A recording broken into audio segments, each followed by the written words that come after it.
Comece a reprodução, por favor. Um pouso rotineiro em Nagoya, no Japão. Quanto mais voar, melhor vai ficar. Rapidamente se transforma em caos na cabine de comando. Senhor, eu ainda não consigo empurrar para baixo. Empurre mais. Isso é loucura. Qual é o problema com isto? Isso é um grande drama. Quando um piloto empurra uma coluna de controle, ele diz: qual é o problema com isso? Isso é uma coisa dando muito errado. Acabou!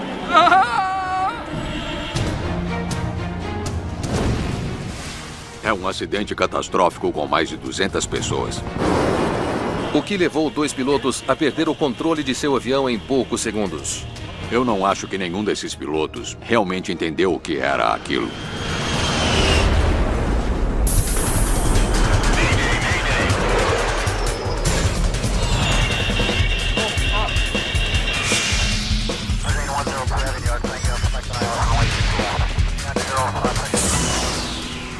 Mayday. Desastres aéreos. Esta é uma história real baseada em relatórios oficiais e relatos de testemunhas. Volta perigosa. 26 de abril de 1994. Aproximação de Nagoya, Dynasty 140, se aproximando 10.600 pés. 8 horas de uma noite de terça. O voo 140 da China Airlines segue para o aeroporto de Nagoya, Japão. Dynasty 140, desça e mantenha a 2.000 metros. Descer até 2.000 metros. A tripulação está chegando ao fim de um voo de 2 horas e meia de Taipei.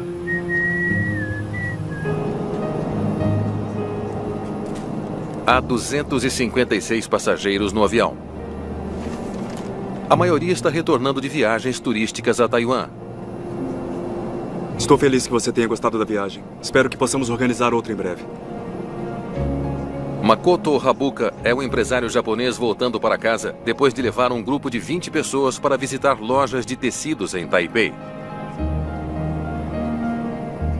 O meu irmão criou a própria empresa de kimonos e estava desenvolvendo o negócio. Ele organizou uma visita para os clientes mais antigos dele. O avião é a versão mais recente do popular Airbus A300.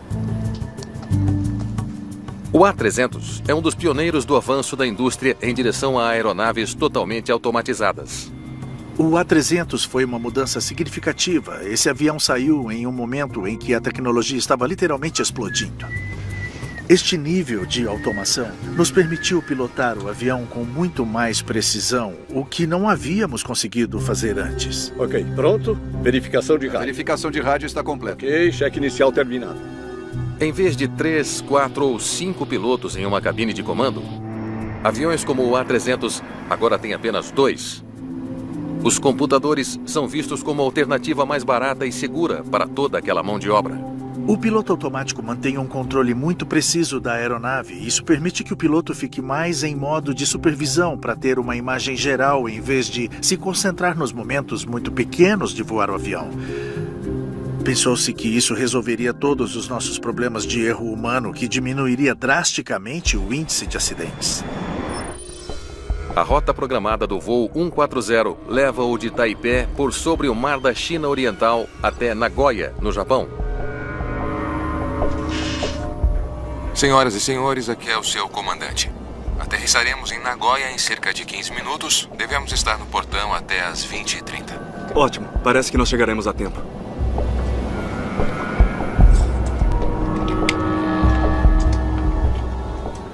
Cinto de 3 pontos. Checklist de aproximação completo. Faça isso sozinho. Não vou te incomodar. Não me pergunte. Faça você mesmo. O copiloto é Chuan Men Yang, de 26 anos. Ele está pilotando o avião sob o olhar atento de seu comandante. Ok? Wang Lo-chi tem mais de 20 anos de experiência pilotando aeronaves militares, jatos de passageiros 747 e agora o Airbus. Era natural que se colocasse um comandante sênior com um copiloto menos experiente para que ele pudesse fornecer algum treinamento e orientação para ele. Quando o avião se aproxima do aeroporto, uma leve turbulência sacode a aeronave.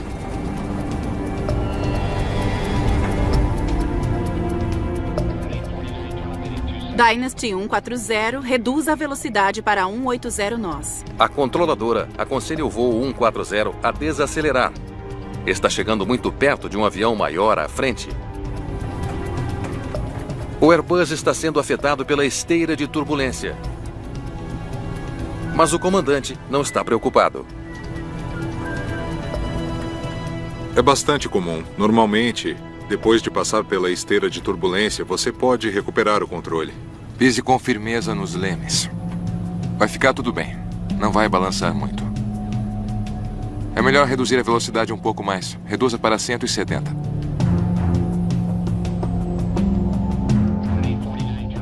Assim está melhor.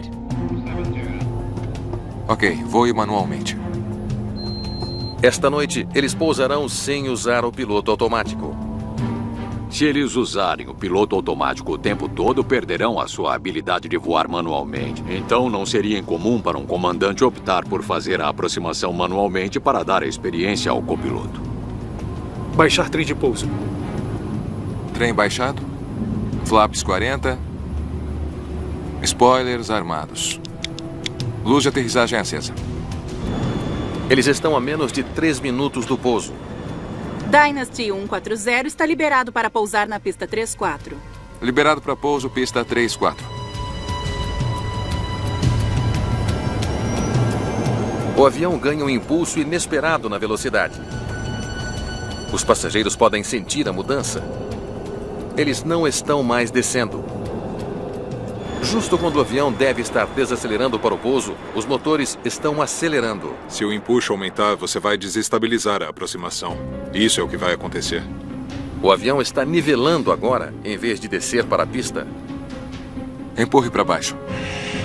O copiloto tenta abaixar o nariz da aeronave. Abaixe.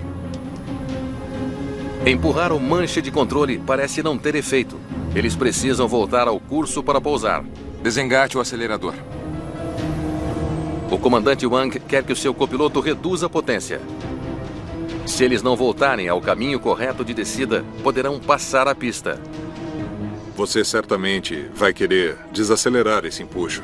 Se você está muito alto e perto demais da pista, você vai pousar na metade da pista e isso pode ser potencialmente um problema. A velocidade aerodinâmica diminuiu, mas o avião ainda não está respondendo ao comando de baixar o nariz dado pelo piloto. Empurre mais. Empurre mais para baixo. Com potência reduzida, o avião está rapidamente perdendo velocidade e altitude. Eles estão a pouco mais de 90 metros do chão. Senhor, eu ainda não consigo empurrar para baixo. Tudo bem, o controle é meu. O comandante assume. Mas ele também luta para controlar o avião. Qual é o problema com isto? Os pilotos decidem abortar o pouso. Arremeta! Torre de Nagoya, Dynasty arremetendo. Uma onda de empuxo entra em ação quando o comandante aumenta a aceleração para arremeter.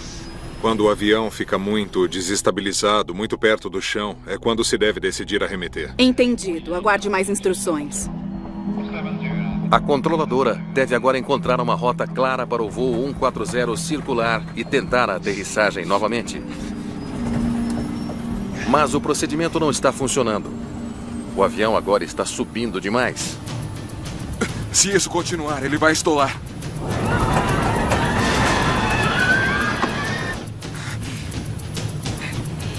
Alerta geral. O ângulo é tão acentuado que o avião não consegue mais continuar no ar. Acabou!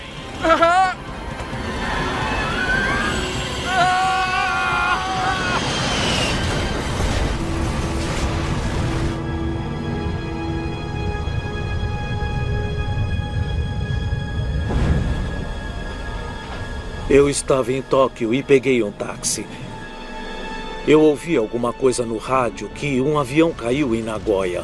Eu senti que talvez o meu irmão pudesse estar no avião. Então saí rapidamente do táxi e liguei para minha casa de um telefone público e pedi para que vissem as notícias na TV e já estavam mostrando o fogo na televisão. Eu finalmente consegui ligar para a casa dele em Nagoya. O filho atendeu o telefone e eu perguntei: o seu pai estava no avião? Ele disse que sim. Equipes de resgate chegam ao local em minutos. Eles lutam com chamas de 3 andares de altura. Demora mais de 1 hora para conter o fogo. É um acidente catastrófico com mais de 200 pessoas. Eu não acho que nenhum desses pilotos realmente entendeu o que era aquilo. Boa noite. Em Nagoya, no Japão, que fica a oeste de Tóquio, era o início da noite quando um voo de Taiwan da China Airlines fez a aproximação para pousar e, de repente, ele tentou decolar novamente, mas os motores explodiram e o Airbus caiu. Incrivelmente, 7 pessoas sobrevivem ao desastre, incluindo um menino de 6 anos e o seu irmão de 3 anos de idade. Foi um milagre que 7 pessoas tenham sobrevivido no final. Mas 264 pessoas estão mortas, incluindo a tripulação. Makoto Habuka morre no acidente. Ele deixa para trás uma esposa e 3 filhos. Eu estava torcendo para que ele ainda estivesse vivo. Por volta das 11 da noite, mostraram o nome dele na televisão. Então, não me restaram mais dúvidas. Nós ficamos muito tristes. É o segundo acidente de avião mais letal da história do Japão. E o pior acidente da história da China Airlines. Nós queríamos saber a causa do acidente.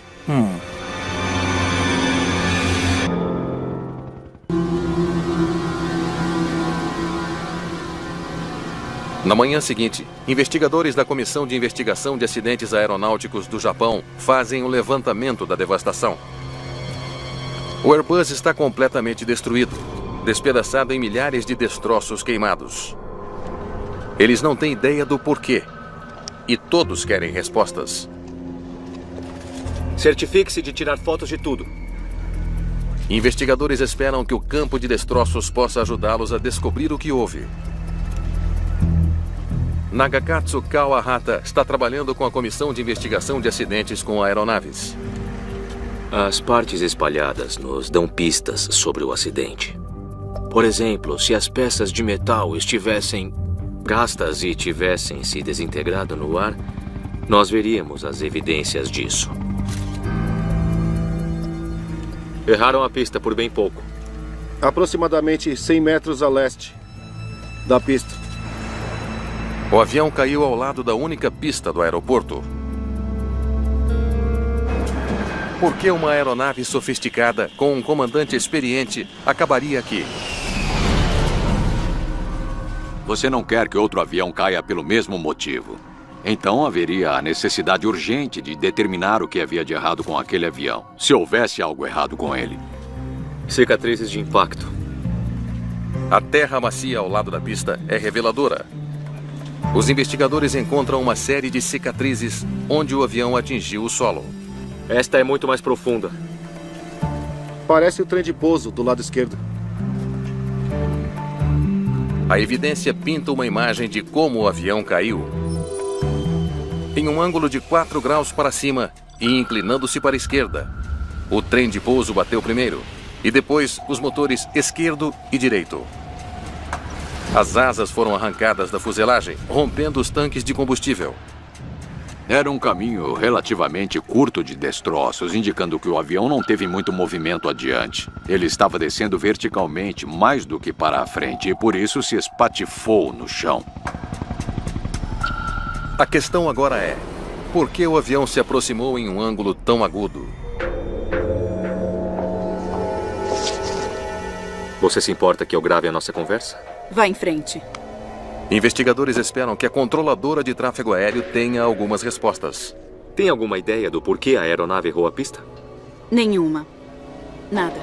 Eles chegaram perto de outro avião na aproximação, mas mandei que eles reduzissem. Reduzindo para 180 nós. Poucos minutos depois, eu os autorizei a pousar e eles copiaram isso. Liberados para a pista 34.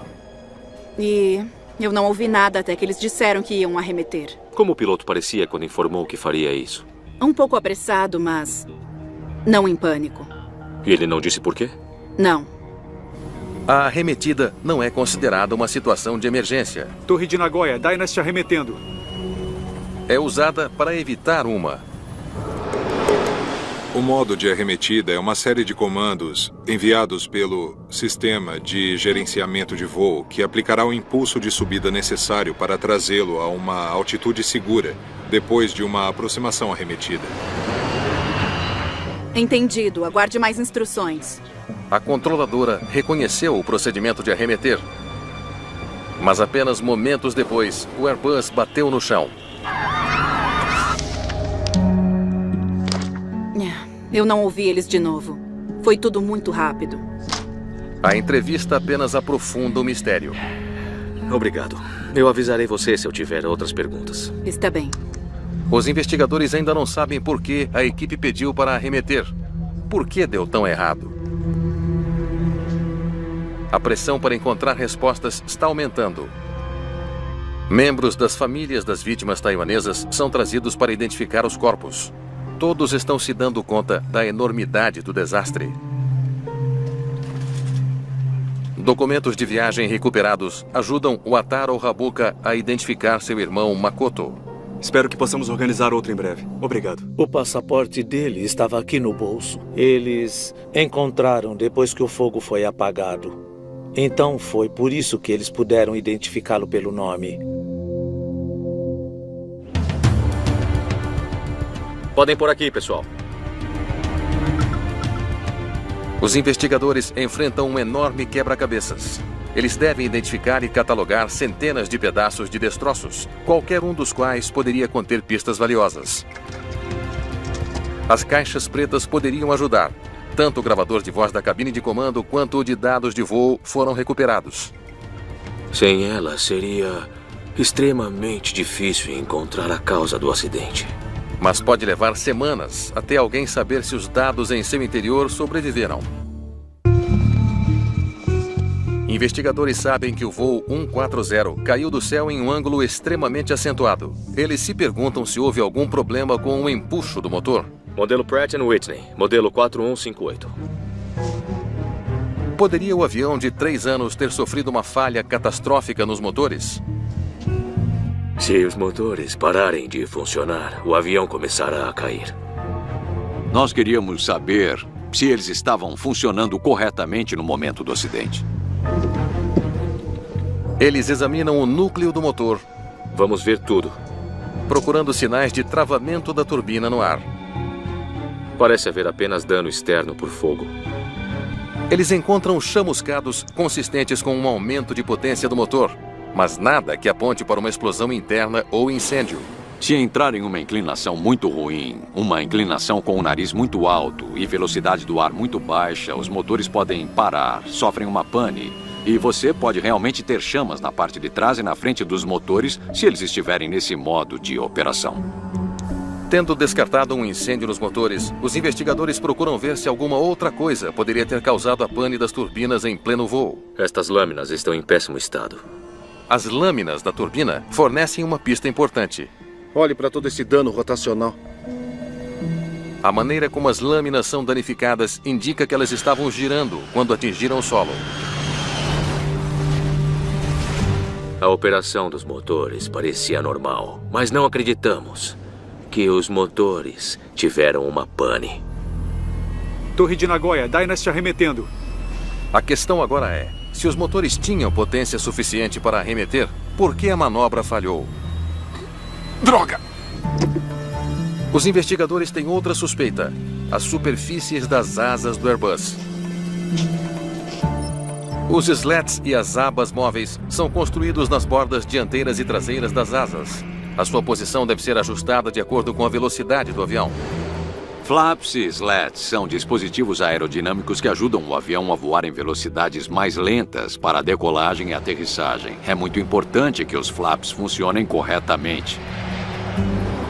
Se os pilotos se esqueceram de alterar as configurações de flaps para arremeter, o avião pode ter sofrido muito arrasto. Se isso continuar, vai estolar. As asas foram muito danificadas no acidente. Alguns dos flaps foram simplesmente arrancados. Mas isso não desvia a atenção dos investigadores. Eles devem ser capazes de determinar as configurações dos flaps examinando outras peças dentro das asas, conhecidas como macacos de rosca. Com isso, devemos descobrir. O macaco de rosca gira em uma porca, em uma direção para estender os flaps e na outra para retraí-los. Investigadores medem a distância até a porca para ver em que posição os flaps estavam posicionados.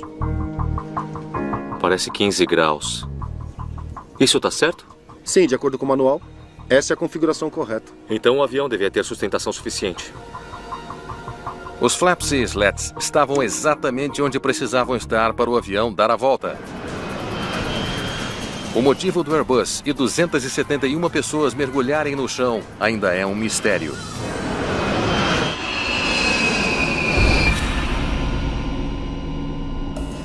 Os investigadores japoneses pedem ajuda à Airbus. Obrigado por vir. O fabricante francês envia um perito técnico que conhece o A300 por dentro e por fora. A França é a criadora do design, é a própria fabricante. Ela tem a obrigação de determinar se há problemas de aeronavegabilidade e de corrigi-los na frota no mundo todo. Eu tenho examinado estes instrumentos, mas eu gostaria de saber a sua opinião. Confiantes de que os motores do avião e os flaps das asas não eram fatores do acidente, os investigadores voltam sua atenção para os instrumentos da cabine de comando. Em qualquer investigação de acidente, você quer documentar a cabine do comando, documentar a posição dos interruptores, quaisquer indicadores que possam mostrar qual era a posição no impacto. Eles se concentram nas alavancas de empuxo. Torre de Nagoya, Dynasty arremetendo. Os manetes de empuxo estavam na posição correta para fornecer energia suficiente para que arremetessem? Posicionadas para frente, exatamente onde devem estar. Para os investigadores, parece que estavam mesmo. E corresponde ao que a controladora disse a eles sobre o voo 140 solicitar uma arremetida. Entendido. Aguarde mais instruções. Então o computador de voo teria entrado no modo de retorno. O que os investigadores descobriram até agora é intrigante. Parece que o avião foi configurado corretamente para executar uma arremetida impecável. Os flaps e slats foram acionados, os motores estavam em potência máxima, tudo estava onde devia estar. Então o que deu errado?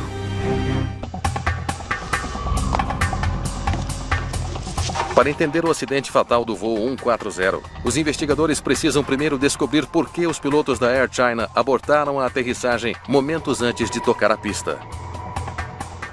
Estamos prontos? Eles agora têm uma ferramenta importante para ajudá-los.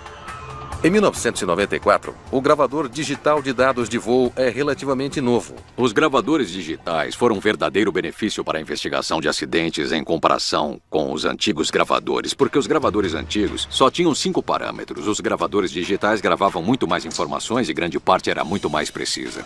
Vamos isolar os feixes de dados. Talvez consigamos achar uma anomalia. Mais de 100 tipos diferentes de informação são gravados nele. E se nós utilizássemos toda essa informação, poderíamos recriar as condições de voo. Os dados devem revelar se houve uma pane do sistema de voo ou qualquer alerta avisando que o pouso não seria seguro. Esta é uma linha do tempo da velocidade do ar. Os investigadores podem ver que a velocidade cai na aproximação inicial quando a tripulação da Air China está lidando com a esteira de turbulência. É melhor diminuir um pouco mais a velocidade. Diminua para 170. Mas a velocidade só cai ligeiramente. A velocidade ainda é boa para uma aproximação, nada para se preocupar. A turbulência não foi o que levou os pilotos a fazer a arremetida. A turbulência cessou com tempo de sobra para um pouso seguro. Enquanto o voo 140 desce para 300 metros, tudo parece normal. Eles ativam o modo de arremetida bem aqui. Eu não entendo. Por que fariam isso? Tudo parece bem? Não há nada nos dados que pareça justificar uma arremetida. O modo de arremetida faz o autoacelerador aumentar a velocidade com uma explosão de potência para o avião subir rapidamente. É uma onda de energia que acontece rapidamente. A inclinação da aeronave muda para colocar seu nariz acima do horizonte e você é colocado de volta em seu assento muito rápido. Então o avião está respondendo como deveria, exceto aqui. Os dados indicam que o copiloto está lutando contra o modo de arremetida. Ele está empurrando seu manche para tentar fazer o avião inclinar para baixo. Houve uma operação conflitante entre o computador e os pilotos naquele voo. Empurre para baixo. Isso indica uma aproximação não estabilizada. Essa tripulação estava tendo problemas. O avião pode fazer a arremetida sozinho? Exatamente. Mas parece que eles estão lutando contra os sistemas automatizados. É uma descoberta surpreendente. O gravador de dados nos mostrou ações anormais. Mas nós não entendemos por que os pilotos as estavam realizando. Os dados da caixa preta levam os investigadores a se voltarem para os próprios pilotos. O que esses caras estavam pensando? Pesquisando seus arquivos pessoais, eles descobrem que o copiloto ingressou na China Airlines como estudante, treinando em pequenas aeronaves antes de trabalhar com o A300. Ele foi promovido a copiloto apenas um ano antes do acidente. Ok? O copiloto foi essencialmente treinado em uma universidade.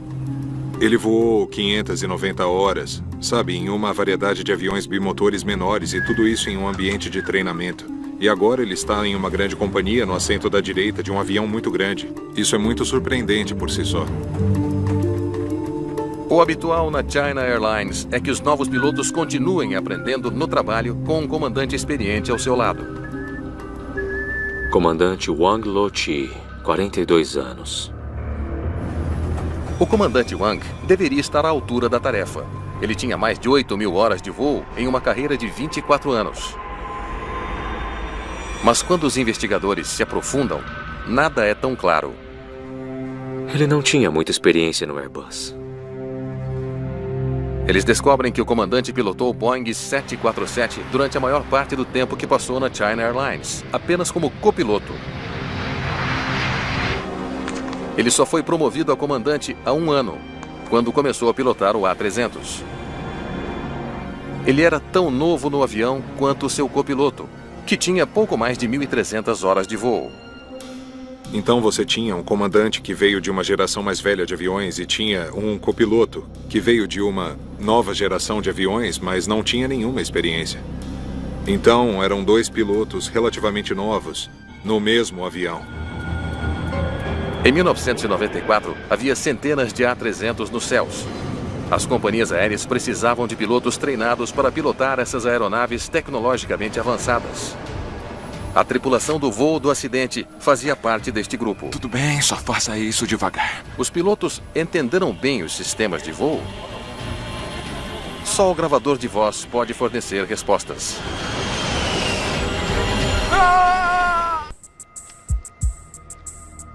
Após semanas de trabalho, os investigadores estão prontos para ouvir a gravação de voz da cabine do voo 140 da China Airlines.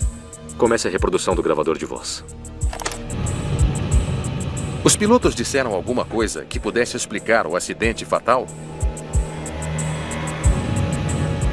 Quanto mais voar e praticar, melhor vai ficar. Esse deve ser o comandante. Quase 8 da noite e a cerca de 3.000 metros. Sim, estou vendo. E esse deve ser o copiloto. Ele parece nervoso. É só baixar.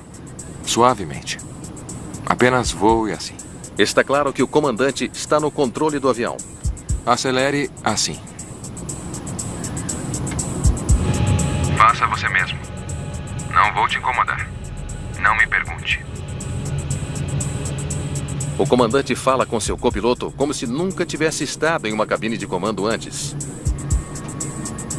Ok? Enquanto isso, sem saber, 256 passageiros participam do treinamento. A comunicação entre os pilotos é muito pouca. Ela é tão pouca que soa quase toda unilateral.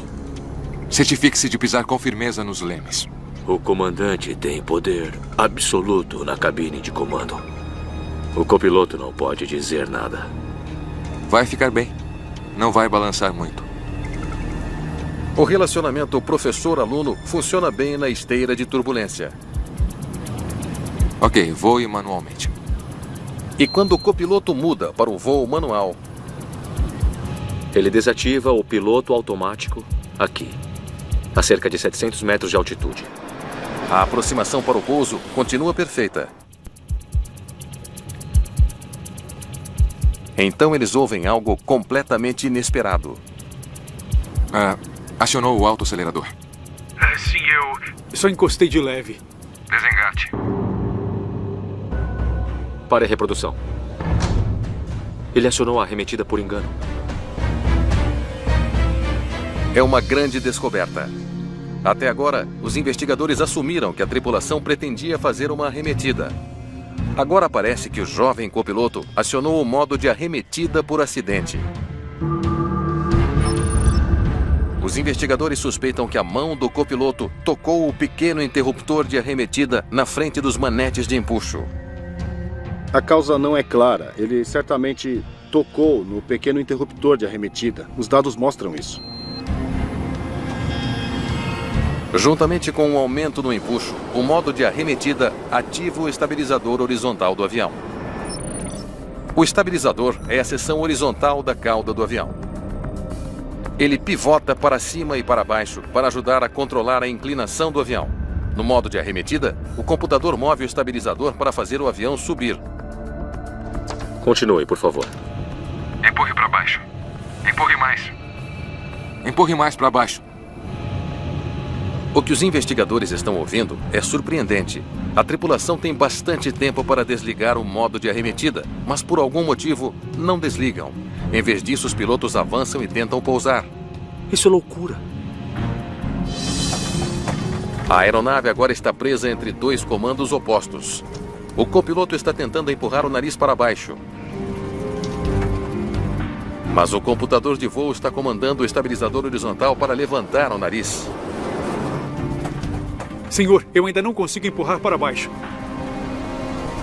O sistema automático da aeronave estava tentando subir, mas ambos os pilotos estavam tentando pousar. Eles pensaram que o sistema automático seria desligado se o manche fosse empurrado até o fim. Eles estavam lutando contra a automação até o chão e não estavam percebendo. Então é o computador contra o piloto. O computador vai ganhar todas as vezes. Ele anula o comando manual. A principal causa deste acidente foi que eles não entenderam o movimento do estabilizador horizontal. Então, neste caso, o comando do computador acabou vencendo. Desengate o acelerador. O avião está agora caindo a 300 metros por minuto. Empurre mais para baixo. Empurre mais. Mas o comandante continua dizendo ao seu jovem copiloto para pousar. O comandante deveria ter assumido imediatamente. O comandante não assumiu o comando. Ele tentou salvar a aproximação, tentando ajudar o copiloto a continuar. Empurre mais para baixo. Uma vez que o avião está abaixo de 300 metros, tudo tem que estar perfeito. Se não estiver perfeito, controle o avião e arremeta. Ok, eu tenho o controle. Ele assume o controle apenas 40 segundos antes do impacto. O que é de errado com isto? Droga, por que está assim? Parece que ele achou que seria um problema fácil de consertar. É um grande problema quando um piloto empurra o manche e diz: qual é o problema com isso? É porque está acontecendo uma coisa muito errada. De alguma maneira, em seu pânico, os pilotos não perceberam que o avião ainda estava no modo automático de arremetida. Os sinais que poderiam ter dito a eles que o que a automação estava fazendo era extremamente obscuro Havia uma pequena indicação numa tela muito difícil de ver, especialmente em meio a todo um mar de informações. É uma situação de sobrecarga de dados, com restrições de tempo extremamente pequenas. Arremeter. Torre de Nagoya, Dynasty arremetendo. O comandante decide executar uma arremetida manual. Mas é tarde demais. Aumentar o empuxo apenas faz o nariz do avião subir mais rápido. Todo esse empuxo repentino empurra o avião 50 graus para cima em apenas alguns segundos. Se isso continuar, vai estolar.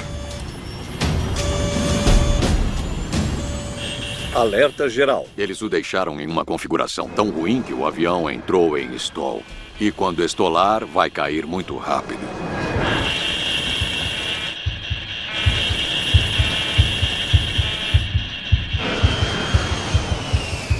Acabou!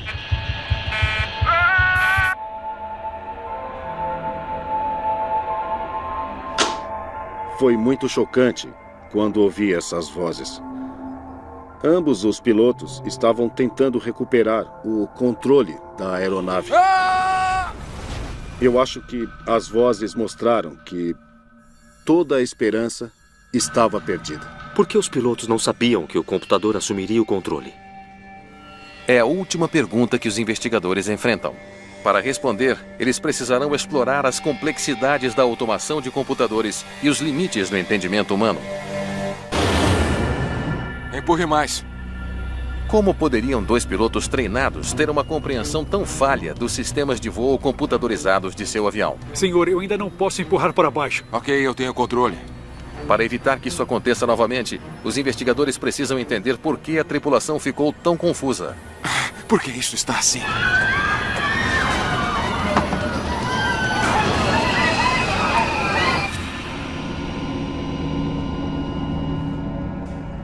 Eles mergulham mais fundo nos registros de treinamento. Não vejo nenhum sinal alarmante aqui.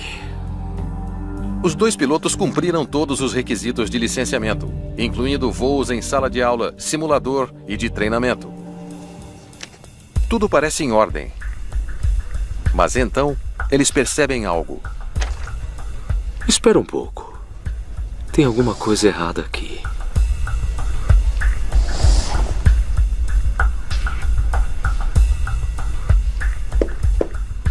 O treinamento do simulador. O treinamento no A300, é isso mesmo. Os investigadores contatam a China Airlines com perguntas sobre o treinamento dos pilotos no simulador. Ah, você não fez nenhum. Entendi.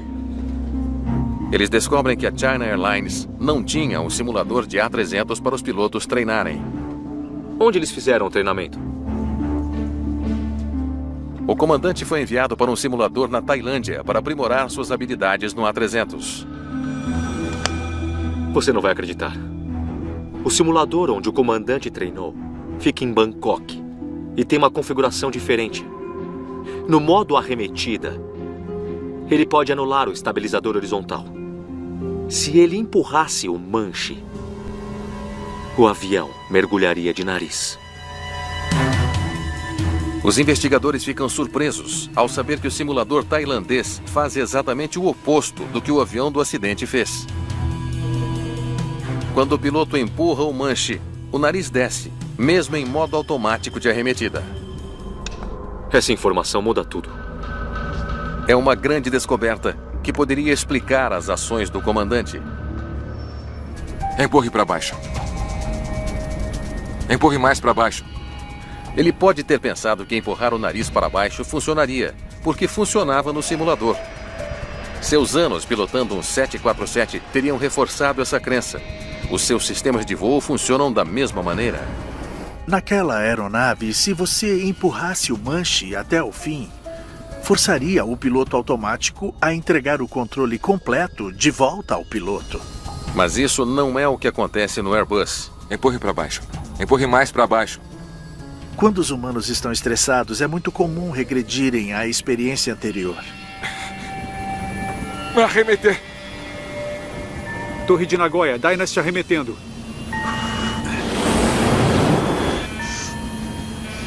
O copiloto não tinha experiência suficiente para diagnosticar corretamente o problema.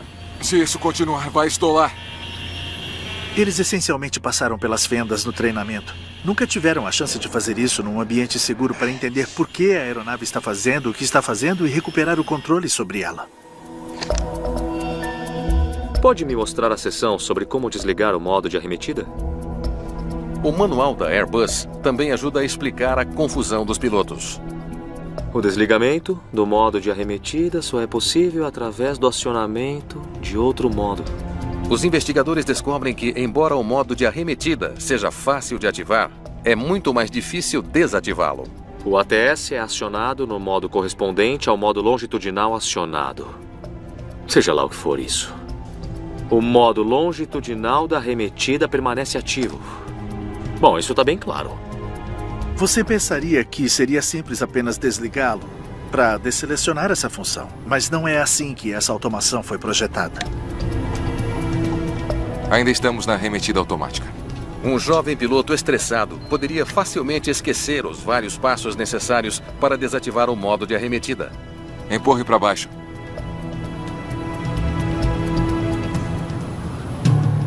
O copiloto fez um movimento inadvertido de um interruptor que iniciou tudo isso. Eu não acho que nenhum desses pilotos realmente entendeu o que era aquilo. E eles não foram os primeiros. Nos 10 anos anteriores, 3 outras equipes do A300 tiveram dificuldade em anular a automação do avião. Houve outros incidentes com esses aviões da Airbus, nos quais os pilotos perderam o controle sobre eles. E eles quase caíram, mas não caíram. E as razões para esses incidentes foram as mesmas nessa queda. Após o último incidente, antes da tragédia do voo 140, a Airbus emitiu um boletim de serviço sugerindo que as companhias aéreas modificassem todos os A300. Empurre para baixo. A modificação desativaria o controle automático do estabilizador se o piloto empurrasse o manche com força no modo de arremetida automática. Empurre mais. A Airbus emitiu o boletim de serviço menos de um ano antes do acidente da China Airlines. Quando os investigadores verificam os relatórios de manutenção, fazem uma descoberta alarmante. Nenhum dos 6 A300 da empresa foi modificado. Modificação pendente. A China Airlines decidiu consertar os computadores mais tarde, quando a aeronave precisasse de algum outro tipo de reparo. A recomendação não era obrigatória. Portanto, o que aconteceu foi que cada companhia aérea apenas seguiu o seu próprio cronograma. O boletim de serviço não é uma mudança obrigatória para uma companhia aérea. Acabou!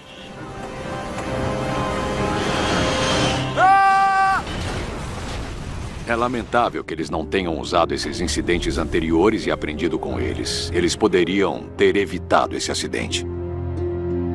Embora inicialmente parecesse que os pilotos eram os únicos culpados do acidente fatal, ao final dos 2 anos de investigação, ficou claro que a complexa tecnologia do avião desempenhou um papel significativo.